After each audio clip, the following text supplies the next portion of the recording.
তুমি ঠিক আছো ভাবি? আলো মাথা নাড়িয়ে সিঁড়ি বেয়ে উপরে উঠতে থাকে। সামিন আলোর পিছু পিছু যায়। ঘরে ঢুকে আলো 1 মিনিট চুপ করে দাঁড়িয়ে থেকে আলমারির কাছটায় যায়। তারপর একটা আকাশি রঙের সুতি শাড়ি বের করে ওয়াশরুমে ঢুকে। সামিন দরজা বন্ধ করে গায়ের শার্টটা পাল্টে নিয়ে একটা বালিশ এনে ডিভানে রেখে বসে পড়ে। দীর্ঘ সময় অতিবাহিত হয়, আলো ওয়াশরুম থেকে বের হয় না। সামিন ঘড়ির দিকে তাকিয়ে দেখে আলো প্রায় 45 মিনিট ধরে গোসল করছে। কিছু সময় যেতেই খট করে ওয়াশরুমের দরজা খোলার আওয়াজ হয়। ধীর পায়ে আলো বের হয়ে আসে। মাথায় তোয়ালে জড়িয়ে রেখেছে, শাড়ির আঁচল টেনে ডান কাঁধে তুলে রেখেছে। মাথা ঘুরিয়ে আলোর মুখের দিকে তাকাতেই সামিন অপলক দৃষ্টিতে তাকিয়ে থাকে আলোর দিকে। আকাশে কোনো আহামরি সুন্দর রং নেই, অথচ এই শ্যামলা বর্ণের মেয়েটাকে কি ভীষণ মানিয়েছে। সামিন খেয়াল করেছে সামিনের যত অপছন্দের সব রং এই মেয়েটার গায়ে জড়ালেই সামিনের চোখে সুন্দর হয়ে ওঠে রংটা। হঠাৎ করে আলো একটা হাঁচি দিতে সামিনের ঘোর কেটে যায়। আলো বিছানায় বসে মাথা থেকে তোয়ালে টেনে সরিয়ে দেয়। ভেজা চুলগুলো পিঠে ছড়িয়ে পড়ে। কিছুক্ষণ তাকিয়ে থেকে সামিন চোখ সরিয়ে নেয়।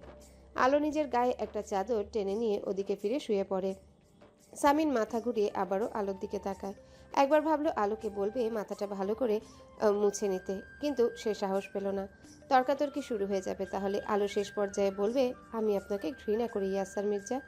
এত রাতে সেই বাক্যটা শুনতে ইচ্ছা করছে না সামিনের। প্রচণ্ড শব্দে আহ বলে আর্তনাদ করে ইসমাম পেটে হাত চেপে ধরে। 3টা বই হাতে পরি পিছনের দিকে তাকাতে তাকাতে ছুটে আসছিল। যে গতি নিয়ে পরি ছুটছিল তাতে ধাক্কা লেগে হাতের বইগুলো ইসমামের পেটে লাগে।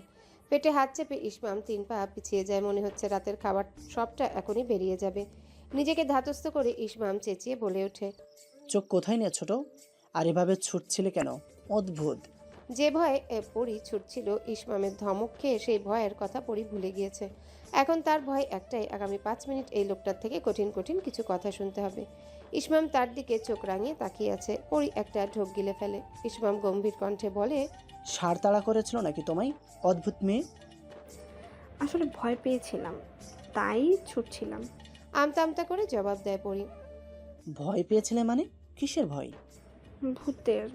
পরির মুখে ভূতের কথা শুনে ইসমাম প্রচণ্ড বিরক্ত হয়ে যায়। চাপা স্বরে চেঁচিয়ে বলে, ডিসকাস্টিং। তুমি একটা মেডিকেল স্টুডেন্ট হয়ে এসব কথা বলছো? লাইব্রেরির পাশের ঘর থেকে কেমন শব্দ আসছিল। শব্দ আসতেই পারে, তাই বলে ভূত ভেবে নিলে? পরি একটা ঢোক গিলে বলে। ওই ঘরে কে থাকতো জানেন? কে? ইসমাম ধমকের সুরে বলে, আপনার 2 নাম্বার চাচি। 2 নাম্বার চাচি মানে? ইশতিয়াক মির্জার দ্বিতীয় স্ত্রী মারুফা, যাকে আপনার চাচা তুলে এনে বিয়ে করেছিল। অনেক অত্যাচার করতো তাকে। এক পর্যায়ে সে বিষ খেয়ে মারা গিয়েছিল। এসব আপনার আমার জন্মের আগের কাহিনী। তো এতদিনে তো মারুফা চাচির ভূত মরে ভূত হয়ে গেছে, সেসব কথা এখন বলছো কেন? কোন ধরনের ফাজলামি এগুলো? ইসমাম পরির দিকে রাগী দৃষ্টিতে তাকিয়ে আছে। পরি বলতে থাকে, সত্যি বলছি। কেমন শব্দ আসছিল। ইসমাম দাঁতে দাঁত চেপে বলে, চলো আমার সাথে। যদি ভূত না বের করতে পেরেছ তাহলে ওই ঘরে বন্ধ করে দিয়ে আসবো তোমাকে। না, যাব না। চলো। পরি মুখটা একটুখানি করে ইসমামের পিছু পিছু যায়। ঘরের দরজা খোলা ছিল। ইসমাম পরির দিকে তাকিয়ে বলে, তুমি এখানে দাঁড়াও, আমি ভূত নিয়ে বাইরে আসছি। নড়বে না এখান থেকে। ভেতরে ঢুকে লাইটের সুইচ টিপে দিতেই বিছানার উপরে ঈশিতার বিড়ালটাকে লেজ নাড়তে দেখা যায়। ইসমাম এগিয়ে গিয়ে বিড়ালটাকে কোলে তুলে বেরিয়ে আসে। পরির সামনে দাঁড়িয়ে গম্ভীর কণ্ঠে বলে, এই যে তোমার ভূত, স্টুপিড মেয়ে। তখন ঈশিতা এসে দাঁড়িয়ে ওদের দিকে তাকিয়ে বলে, কি হয়েছে ইসমাম? ইসমাম ঈশিতার দিকে তাকিয়ে গম্ভীর কণ্ঠে বলে, যেমন স্টুপিড তোর এই বিড়ালটা, তেমন স্টুপিড তোর এই সঙ্গী। দুটোকে আমার সামনে থেকে নিয়ে বিদায় হ। ঋতুর শরীরটা সকাল থেকে খুব খারাপ, বেশ কয়েকবার বমি হয়েছে। এখন বিছানায় ওদিক ফিরে শুয়ে আছে। ইলহাম কিছুক্ষণ ঋতুর দিকে তাকিয়ে থেকে বলে, ডাক্তারের কাছে চলো, নাকি ডাক্তার বাড়িতে ডাকবো? ঋতু ঘুরে ইলহামের দিকে তাকিয়ে বলে, প্রয়োজন নেই, আমি ঠিক আছি, আপনি অফিসে যান। ইলহাম বিছানার একপাশে বসে পড়ে। কিছুক্ষণ পর বলে ওঠে, এই মাসে পিরিয়ড হয়েছিল তোমার? ঋতু কিছুক্ষণ নিজের স্বামীর দিকে তাকিয়ে থেকে মাথা নাড়ায়। ইলহাম বলে, চলো টেস্ট করাবে, রেডি হও। কেন, অ্যাবর্শন করানোর খুবই তাড়া বুঝি? কাপা কাপা গলায় বলে ওঠে ঋতু। ইলহাম কিছুক্ষণ ঋতুর মুখের দিকে তাকিয়ে থাকে। হঠাৎ করে খুব খারাপ লাগছে ঋতুর কথাটা শুনে। আগে হলে অনেক বকাঝকা করে দিত মুখের উপর কথা বলার অপরাধে, আজ পারছে না। ঋতু অসুস্থ শরীর নিয়ে উঠে বসে, নিচু স্বরে বলে, ইহানকে জন্ম দিয়ে আপনার ভালোবাসা পাইনি। দ্বিতীয় বাচ্চা পৃথিবীতে এলেই আপনি হঠাৎ আমায় ভালোবাসবেন এমনটা আমি ভাবি না। আমি নিয়মিত ওষুধ খাই, কোনো বাচ্চা আসেনি পেটে। প্রতি মাসেই পিরিয়ড হতে একটু দেরি হয় আমার। ইলহাম উঠে দাঁড়ায় পেছন থেকে। ঋতু বলে ওঠে, ওই মেয়েটার মধ্যে কি এমন ছিল যেটা আপনার স্ত্রীর মধ্যে আপনি পাননি? আমাকে 1 বছর পরে বাড়ি থেকে বের করে দেওয়ার আগে এই প্রশ্নের উত্তরটা কি একটু দেবেন? ইলহাম কয়েক মুহূর্ত চুপ করে দাঁড়িয়ে থেকে সেখান থেকে চলে যায়। তুমি রেডি হয়ে নিচে এসো, আমি অপেক্ষা করছি, তোমাকে হসপিটালে পৌঁছে দেব। সামিনের কথা শুনে আলো কপাল কুঁচকে ফেলে, গম্ভীর কণ্ঠে বলে, প্রয়োজন নেই, আমি রিক্সা নিয়ে চলে যাব। রিক্সা ভাড়া আছে তোমার কাছে? আমার ধারণা নেই রিক্সাওয়ালা তোমার চেহারা দেখে তোমাকে রিক্সায় ওঠাবে না, অতটাও সুন্দরী নাও তুমি। সামিন কথাটা বলে অন্যদিকে মুখ ঘুরিয়ে ঠোঁট টিপে হাসে। আলো সামিনের দিকে তাকিয়ে থাকে, তার চোখ মুখ ফ্যাকাশে। সামিন আলোর দিকে তাকিয়ে বলে, নিচে অপেক্ষা করছি, তাড়াতাড়ি এসো, যদি হসপিটালে যেতে চাও তো। সামিন চলে যায়।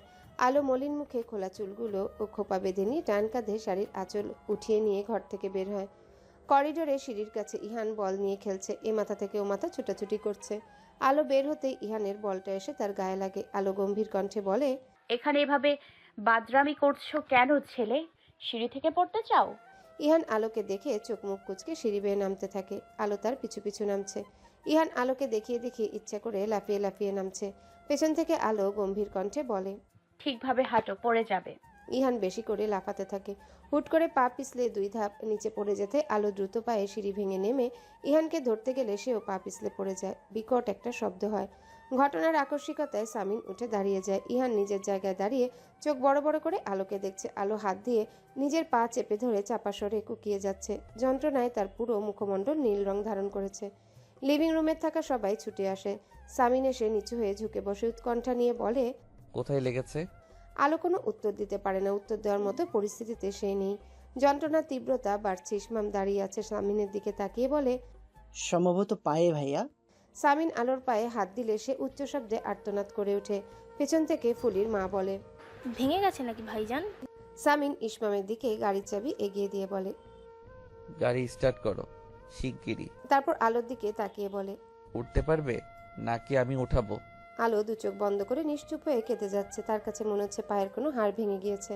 সামিন আলোর দিকে এক পলক তাকিয়ে থেকে তাকে পাজাকোলা করে তুলে নেয়। ইসমাম গিয়ে গাড়ি স্টার্ট করে পোনা চাচা পেছনে সিটের দরজা খুলে দেয়। সামিন আলোকে বসিয়ে নিজেও বসে পড়ে। পোর্চের নিচে দাঁড়িয়ে ফুলির মা দাঁত বের করে সিতারাকে বলে, মানুষ একটা, আমাদের বড় ভাইজান কথায় কথায় ভাবিরে কোলে ওঠায়। এত মহব্বত আজকালকার পুরুষদের মধ্যে থাকে না। এই বেটি যদি একটু বুঝতো, ভাইজানরে পাত্তা দিতে চায় না। যদি এই বংশে পূর্বপুরুষদের হাতে পড়তো তাহলে বুঝতো কত ধানে কত চাল। স্বামীর হাতে মার খেতে খেতে জীবন শেষ হয়ে যেত। অদ্রিতা, ইসমাম দরজার কাছে কয়েক মুহূর্ত দাঁড়িয়ে থেকে ভেতরে ঢুকে আলোর বেডের পাশে নির্দিষ্ট দূরত্ব বজায় রেখে একটা চেয়ার টেনে বসে। আলোর ডান পায়ের গোড়ালিতে প্লাস্টার করে দিয়েছে ডাক্তার। খুব বেশি মারাত্মক না হলেও বেশ কিছুদিন ভুগতে হবে আলোকে। ইসমাম নিচু স্বরে বলে, হাঁটো কিভাবে তুমি? সিঁড়ি থেকে যখন পড়ছিলে মনে হচ্ছিল একটা পিং পং বল গড়িয়ে পড়ছে। আলো কোনো উত্তর না দিয়ে ইসমামের দিকে তাকিয়ে থাকে। ইসমাম ম্লান হেসে বলে, ভাইয়া তোমাদের খুব কেয়ার করে। অবশ্য ভাইয়া এমনই, যাদের সে আপন মনে করে তাদের সবার খুব কেয়ার করে। আমি আর ইস্যু যখন জন্মাই তখন থেকে মায়ের শরীরটা হঠাৎ করে খুব খারাপ হতে শুরু করে। বছরে 8 মাস অসুস্থ থাকতো। ভাইয়াই আমাকে আর ইস্যুকে দেখভাল করতে বলতে গেলে। সেজন্য মায়ের পরে ভাইয়ার সাথে আমার সখ্যতা বেশি। এসব কথা আমাকে বলছো কেন? ঠান্ডা গলায় বলে আলো। ইসমাম আলোর দিকে তাকিয়ে বলে, দেখো, ভাইয়া তোমাকে খুব ভালো রাখবে, বোঝাই যাচ্ছে। আমাকে সান্ত্বনা দিচ্ছ? না, নিজেকে দিচ্ছি। আলো ইসমামের চোখের দিকে তাকিয়ে থাকে। ইসমাম কিছু সময় চুপ করে থেকে বলে ওঠে, আমার একটা প্রিয় মানুষ আমার আরেকটা প্রিয় মানুষের কাছে ভালো থাকবে, যত্নে থাকবে, নিরাপদে থাকবে। এটা আমার কাছে অনেক বড় একটা সান্ত্বনা অদ্রিতা। আলো ইসমামের কথায় কিছুক্ষণ চুপ করে থেকে বলে, বিয়ে করে নাও ইসমাম, একটা ভালো মেয়ে দেখে বিয়ে করে নাও। ইসমাম হেসে ফেলে। আলোর দিকে তাকিয়ে বলে, ভাবিগিরি দেখাচ্ছ? তুমিও তো ভাইয়ের হনুমানগিরি করো। ভাইয়ের দালালি করো। ইসমাম চুপ হয়ে যায়। আলো বলে, তোমার প্রিয় আদর্শবান ভাইয়া আমাকে একটা রাতেই গোটা এক জন্মের বিভীষিকা দেখিয়ে দিয়েছিল। এখন আবার আমার সাথে নতুন গেম খেলার চেষ্টা করছে। গত একটা মাস আমাকে ভয় দেখিয়ে বন্দিনী করে রেখেছিল। এখন আবার আমাকে মুগ্ধ করতে তোমার কাছ থেকে আরও একটা মাস সময় চাচ্ছে। আমার অনুভূতি নাকি পাল্টে দেবে। আলোর কথা বলার মাঝে সামিন এসে ভেতরে ঢুকে ইসমাম উঠে দাঁড়ায়। সামিন বলে, উঠলি কেন? বস। ইসমাম নিচু স্বরে বলে, ভাবির বাবা এখন কি অবস্থা? সব ঠিকঠাক, কোনো কমপ্লিকেসি নেই। এখন শুধু জ্ঞান ফেরার অপেক্ষায়। ইসমাম ভাইয়ের দিকে একটা চেয়ার এগিয়ে দিয়ে বলে, বসো ভাইয়া, আমি আসছি। কথাটা বলে ইসমাম চলে যায়। সামিন মাথা ঘুরিয়ে আলোর দিকে তাকায়, তারপর চেয়ারে বসতে বসতে বলে, হসপিটালটা পুরো আমার পারিবারিক হসপিটাল হয়ে গিয়েছে। আমার ছোট ভাই, আমার শ্বশুর, আমার বউ সবাই রোগী। আলো মাথা ঘুরিয়ে অন্যদিকে তাকিয়ে থাকে। সামিন বলে, কি করছিলে তখন? সিঁড়িতে দৌড়ঝাঁপ দিচ্ছিলে কেন? ইহানকে তাড়া করছিলে মারার জন্য? আলো মাথা ঘুরিয়ে তাকায়, অবাক হওয়া কণ্ঠে বলে, আমি একটা ছোট বাচ্চাকে মারার জন্য তাড়া করব? তুমি যে ধরনের মেয়ে করতেই পারো। তোমাকে বিশ্বাস কি? ঠান্ডা গলায় বলে সামিন। আলো কপাল কুঁচকে সামিনের দিকে তাকিয়ে থাকে। সামিন আলোর চোখে চোখ রেখে বলে, তুমি আমাকে ছেড়ে চলে যেতে চাইলে আর সৃষ্টিকর্তা তোমার ঠ্যাং ভেঙে দিল। এই ফেরাউনটার প্রতি সৃষ্টিকর্তার কত মায়া দেখেছো আছিয়া? ক্র্যাচে ভর দিয়ে ধীর পায়ে হেঁটে কেবিন থেকে বের হয় আলো। একজন নার্স এসে বলে, ঘুম ভেঙেছে আপনার? আপনাকে ব্যথানাশক ইনজেকশন দেওয়া হয়েছিল, তার প্রভাবেই ঘুম হচ্ছে এত। আলো ম্লান হেসে বলে, কেউ এসেছিল? আমার মা কিংবা ভাইয়ারা? হ্যাঁ, ওনারা তো এতক্ষণ এখানেই ছিল, একটু আগে আপনার বাবার কাছে গেল। নার্স একটু থেমে আবারও বলতে শুরু করে, মেয়র সাহেব বারবার এসে আপনাকে দেখে গিয়েছে। আলো নার্সের কথায় পাত্তা না দিয়ে কেবিনে ঢুকতে গেলে নার্স বলে ওঠে, আপনার হাজবেন্ড খুব কেয়ারিং, স্ত্রীর জন্য চোখে মুখে কি ভীষণ উৎকণ্ঠার ছাপ। লাভ ম্যারেজ নাকি? আলো দাঁড়িয়ে পড়ে। নার্স বলতে থাকে, খুবই ভালো লেগেছে দেখতে ব্যাপারটা। এখানে তো সবাই সবটা নার্সদের উপর ছেড়ে দিয়ে চলে যায়, উনি এত ব্যস্ত মানুষ হয়েও। আপনার ভালো লেগেছে তাকে? নার্সকে থামিয়ে দিয়ে আলো প্রস্তুতি করে নার্সের দিকে তাকিয়ে থাকে। নার্স আলোর দিকে তাকিয়ে অবাক হয়ে বলে, মানে? মেয়র সামিন ইয়াসার মির্জাকে আপনার ভালো লেগেছে? তাহলে আপনি নিয়ে নিন। ঠান্ডা গলায় বলে আলো। নার্স হতভম্ব হয়ে আলোর দিকে তাকিয়ে আছে। সামিন এসে নার্সের পেছনে দাঁড়িয়ে বলে ওঠে, আমার বউয়ের মাথায় একটু সমস্যা আছে নার্স আপা, কিছু মনে করবেন না। নার্স ঘুরে তাকায় সামিনের দিকে। সামিন হাসি দিয়ে বলে, ওর মাথায় একটু সমস্যা আপা, আপনি যান, আমি দেখছি। অসুবিধা হলে ডাকবো আপনাকে। হতভম্ব ভাব নিয়ে নার্স সেখান থেকে চলে যায়। সামিন আলোর মুখের দিকে তাকিয়ে বলে, আমার দ্বিতীয় বিয়ের প্রয়োজন হলে আমি নিজে এসে তোমার কাছে বলবো। তুমি কেন আগ বাড়িয়ে নিজের সতীন ঠিক করছো? আলো ঘুরে দাঁড়িয়ে ধীরে ধীরে নিজের কেবিনে ঢুকে। সামিন আলোর পিছু পিছু ঢুকে একটা চেয়ার টেনে বসে। আলো গম্ভীর কণ্ঠে বলে ওঠে, আচ্ছা, আপনার আর কোনো কাজ নেই? আপনাকে যারা মেয়র বানিয়েছে তাদের সেবা করুন গিয়ে। বেডের পাশে গ্লাসটাকে রেখে আলো বসে পড়ে। সাইড টেবিল থেকে গ্লাসের ঢাকনা উঠিয়ে পানি খেয়ে গ্লাসটা রেখে দিয়ে আবারও গ্লাস হাতে তুলে নেয়। সামিন বলে, কোথায় যাবে? ওয়াশরুমে? নার্স ডাকবো? আব্বুর কাছে যাব আমি। কপাল কুঁচকে জবাব দিয়ে আলো হাঁটতে থাকে। সামিন বলে, চলো, আমি নিয়ে যাচ্ছি। আলো কোনো বিরোধিতা করে না। সে জানে সে নিষেধ করলেও সামিন পেছনে পেছনে আসবে। শুধু শুধু কথা অপচয় করে লাভ নেই।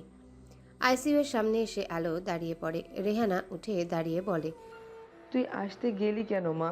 তুই বিশ্রাম নিতি। আব্বুর কি অবস্থা? সব ঠিক আছে, ধৈর্য ধর। আজান এসে আলোকে ধরে বসিয়ে দেয়। আলো আজানের মুখের দিকে তাকিয়ে বলে, আয়াত কোথায়? দাদির কাছে, বাড়িতে। সামিন দূরে দাঁড়িয়ে আলোকে দেখতে থাকে। খোপা আলগা হয়ে গিয়েছে আলোর। কপালের কাছে কিছু চুল এসে বড্ড বিরক্ত করছে মেয়েটাকে। কিছুক্ষণ তাকিয়ে থাকার পরে আলোর চোখে চোখ পড়তে সে চোখ সরিয়ে নেয়। আলো শীতল চোখে সামিনের দিকে কিছুক্ষণ তাকিয়ে থেকে রেহানাকে ডাকে। আম্মু? রেহানা মেয়ের দিকে তাকায়। আলো বলতে থাকে, গয়নাগুলো আনতে বলেছিলাম, এনেছিলে? রেহানা মাথা নাড়ায়। ওনাকে দিয়ে দাও। সামিন আলোর মুখের দিকে তাকিয়ে থাকে। আলো তার দিকে তাকিয়ে বলে, ঈশিতা আপু চেয়েছিল গয়নাগুলো। আপনার দেয়া অর্থের সমপরিমাণ গয়না আছে ওখানে, আপুকে দিয়ে দেবেন। রেহানা ব্যাগ থেকে একটা প্যাকেট বের করে রোবটের মতো সামিনের দিকে এগিয়ে দেয়। সামিন ম্লান হেসে প্যাকেটটা হাতে তুলে নেয়। আলো সামিনের দিকে তাকিয়ে বলে, আপনার ঋণ শোধ হয়ে গিয়েছে। এর বিনিময়ে আর কোনো কৃতজ্ঞতা বোধ দেখাতে পারবো না। তোর হাতে ওটা কিসের প্যাকেট? ফুয়াদ সামিনের হাতের প্যাকেটটার দিকে তাকিয়ে আছে। সামিন বলে, এটা তোর শ্বশুরবাড়ি থেকে যৌতুক পেলাম। ফুয়াদ হা হয়ে তাকিয়ে থাকে, বলে, মানে তোর ভাবির মা, মানে আমার শ্রদ্ধেয় শাশুড়ি এগুলো গড়েছিলেন তার মেয়েকে দেবেন বলে। আমার আত্মসম্মানে পরিপূর্ণ বউ এগুলো দিয়ে আমার ঋণ শোধ করেছে। ফুয়াদ শুকনো হাসি হেসে বলে, তোর জন্য এমন একটা মেয়ে ঠিক আছে, নরম কোমল টাইপ বউ পোষাতো না। এ কথা বলছিস কেন? এমনি, তুই কে যেন বলতি স্ত্রী হচ্ছে বেছানার সৌন্দর্য, শুধুমাত্র শয্যার সঙ্গী। এখন তো দেখছি তুই এই শয্যার সঙ্গী ছাড়া একেবারেই অচল। মাত্র কদিনেই এই অবস্থা। সামিন চুপ করে থাকে। ফুয়াদ বলে, বারবার বলেছি এমন কিছু করিস না যার জন্য আজীবন তোকে অনুতাপ করতে হয়। ওকে তীব্রভাবে অনুভব করতে শুরু করেছি আমি। আটকে গিয়েছি, ফেরার পথ নেই। ফুয়াদ সামিনের কাঁধে হাত রেখে বলে, এটাই সম্ভবত তোর শাস্তি। তো ওকে পাওয়ার ব্যাকুলতায় ছটফট করবি, কিন্তু ধরা দেবে না। সত্যি দেবে না? কখনোই না। ফুয়াদ সামিনের দিকে তাকায়। সামিন বাচ্চাদের মতো আগ্রহী হয়েছে জানার জন্যে। ফুয়াদ গাছাড়া ভঙ্গিতে বলে, কি জানি, নারীর মন বোঝা বড্ড কঠিন। তবে আমি 2% শিওর ও তোর প্রতি নরম হবে। বাকি 98% তোর কাজের উপর নির্ভর করছে। দেখ কি হয়। মাত্র 2%? অনেক বেশি বলেছি আমি, ভুলে যাস না। তুই ওর সাথে কি করেছিস, প্রথমে কোন রূপে আবির্ভূত হয়েছিস ওর মনে। একটা প্রাপ্তবয়স্ক নারীর মন থেকে এসব মুছে ফেলা খুব কঠিন এবং ধৈর্যের ব্যাপার, সামিন ইয়াসার মির্জা। তাহলে 2% কেন? নিশ্চয়তা দিচ্ছিস? একেবারে দিস না। কোন যুক্তিতে দিলি? অবলা জাত কখনো কখনো ঘৃণা করতে করতে পুরুষকে ভালোবেসে ফেলে, সেই যুক্তিতে। হুমায়ুন আহমেদ একটা কথা বলেছিলেন, ধনাঢ্য পরিবারের মেয়েরা গরিব ছেলে দেখলে একটা মায়া কাজ করে তাদের মনে, যে মায়া থেকে ভালোবাসা জন্মায়। তবে আমি এই মায়াকে কখনো ভালোবাসে বলে আখ্যায়িত করব না। এই অনুভূতির নাম সহানুভূতি, ভালোবাসা নয়। ঈশিতা কিছুক্ষণ শান্তর মেসেজটার দিকে তাকিয়ে থাকে। উত্তরে কিছু কথা সাজিয়ে লিখেও ফেলে, কিন্তু ক্ষণ বাদেই তা মুছে ফেলে অফলাইনে চলে যায়। 2 মিনিট পর শান্তর ফোন আসে তার ফোনে। ঈশিতা ফোনটা রিসিভ করবে না করেও রিসিভ করে কানে ধরে চুপ করে থাকে। শান্ত মৃদু হেসে বলে, রাগ করলে? না তো, কোনো রাগ করব? তোমাকে রাগিয়ে দেওয়ার মতন আরেকটা কথা লিখলাম। তুমি সহানুভূতি পেতে চাইলে সাফ সাফ জানিয়ে দেবে, এত ভনিতা করে কথা বলবে না। শান্ত কিছুক্ষণ চুপ করে থেকে বলে ওঠে, চাই, আমি সহানুভূতি পেতে চাই। অভ্যাস খারাপ করে দিয়েছে তুমি, বড্ড বেশি লোভী হয়ে উঠছে মন। ঈশিতার ঠোঁট প্রশস্ত হয়ে যায় হাসিতে। শান্তও বলতে থাকে, তবে কি জানো, দরিদ্র সুদর্শন পুরুষ এটা একটা তরুণীর জন্য মারাত্মক বিপজ্জনক। আজীবন ভুগতে হয় ঠিক সময় এড়িয়ে না গেলে। এই আগে আমি ফোন রাখলাম। ঈশিতা রাগ দেখিয়ে ফোন কেটে দিতে গেলেই শান্তও বলে ওঠে, ইস্যু, আমি এরকম একটা আদরের দুলালেকে ঠিকঠাকভাবে ট্রিট করতে পারবো তো? আগে জানো সেটা কতটা চাই। কতটা চাই? তুমি যে সানস্ক্রিন লোশন ব্যবহার করো, এটা আমার প্রত্যেক মাসের মেস ভাড়া। ইস্যু। ঈশিতা চুপ করে থেকে বলে, চাকরি পেলে মেস ছেড়ে দেবে, একটা বাসা নেবে, আমাকে বিয়ে করবে, মোটামুটি দামের একটা সানস্ক্রিন লোশন কিনে দেবে। এতটুকু আত্মবিশ্বাসী হতে পারছো না? আমার আত্মবিশ্বাস, আমি আমার বউকে পুরো একটা স্যালন কিনে দিতে পারবো, কিন্তু এটা স্বপ্নে। শান্ত উচ্চ শব্দে হাসতে থাকে। কথাটা বলে ঈশিতা চুপ করে থেকে বলে, কি করছো? সস্তায় সিগারেট পোড়াচ্ছি। দুপাশের দুজন নীরব থাকে। শান্ত হুট করে একটা দীর্ঘশ্বাস ছেড়ে বলে ওঠে, পারলে এড়িয়ে যাও ইস্যু। এই সিগারেটটা পুড়তে যতখানি সময় নিচ্ছে, তুমি পুড়তে ততখানি টাইম নেবে না। বাবার রাজকন্যা, ভাইদের আদরের বোন, পারলে এড়িয়ে যাও, বোকামি করো না। তুমি যে বলেছিলে জ্ঞান ফিরলে আর কোনো চিন্তার কিছু নেই, তাহলে এখন এসব কি বলছো? সামিন রাসেলের দিকে তাকিয়ে থাকে।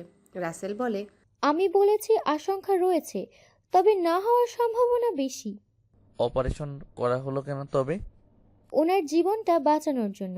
বেঁচে গিয়েছে উনি প্রাণে, এখন বাকিটা পরে দেখা যাবে। সামিন মাথা ঘুরিয়ে আলোর দিকে তাকায়। আইসিইউ এর সামনে ক্র্যাচে ভর দিয়ে বাবার মুখটা আরো নিকট থেকে দেখার বাবাকে ছোঁয়ার প্রতীক্ষায় আছে সে। দরজার কাছে চোখ রেখে ভেতরে তাকিয়ে আছে। ভেতরে রেহানা। রাসেল বলতে থাকে, এ ধরনের কেস আমি যে কটা হাতে পেয়েছি তাদের মধ্যে 20% পেশেন্টের সাথে এমনটা হয়েছে, তবে বাকি 80% কিন্তু সুস্থ হয়ে উঠেছে। সামিন, অযথা দুশ্চিন্তা করো না। সামিন রাসেলের কথা জবাব দেয় না। রাসেল যেমনটা বলছে যদি সত্যি তেমনটা হতে থাকে তাহলে আলো খুব ভেঙে পড়বে। রেহানা বের হয়। একটু পরে ডাক্তারের পারমিশন নিয়ে আলো ভেতরে ঢুকে। আতাউর আলম কারো অস্তিত্ব টের পেয়ে দু চোখ মেলে তাকায়। আলো ধীর পায়ে বাবার দিকে এগুতে থাকে। আতাউর চোখ পিটপিট করে মেয়েকে দেখতে থাকে। তার সামনে সালোয়ার কামিজ পরিহিতা, চুলে বেনুনি করা চঞ্চল দস্যি মেয়েটি নয়, বরং দাঁড়িয়ে আছে শাড়ি পরিহিতা, চুলে খোপা করা, গলায় হালকা পাতলা গয়না পরে বউ বউ সাজের একটা মেয়ে। আতাউর কয়েক মুহূর্ত মুগ্ধ হয়ে নিজের কন্যাকে দেখে। অত্যন্ত মিষ্টি একটা চেহারা মেয়েটার, একেবারে মায়ের মতো দেখতে হয়েছে। ক্লাস 10-এ থাকাকালীন নানান জায়গা থেকে অসংখ্য বিয়ের প্রস্তাব আসতো মেয়েটার জন্য। আতাউর আলম কখনো তাদের পাত্তা দিত না। তার ইচ্ছে ছিল মেয়েটিকে সে নিজের পায়ে দাঁড় করিয়ে বিয়ে দেবে। আজ সেই মেয়েটি বউ বউ সাজে তার সামনে দাঁড়িয়ে। আলো তার দিকে তাকিয়ে আছে। আতাউর আলম অত্যন্ত ক্ষীণ কণ্ঠে বলে ওঠে, হ্যালো বন্ধুরা, পরবর্তী পার্ট খুব তাড়াতাড়ি আসবে, তো সবাই অপেক্ষায় থাকো। আর চ্যানেলটি যারা এখনো সাবস্ক্রাইব করোনি তারা পরবর্তী পার্ট দেখার জন্য চ্যানেলটি সাবস্ক্রাইব করে রেখো। ধন্যবাদ সবাইকে, আমাদের সাথেই থেকো।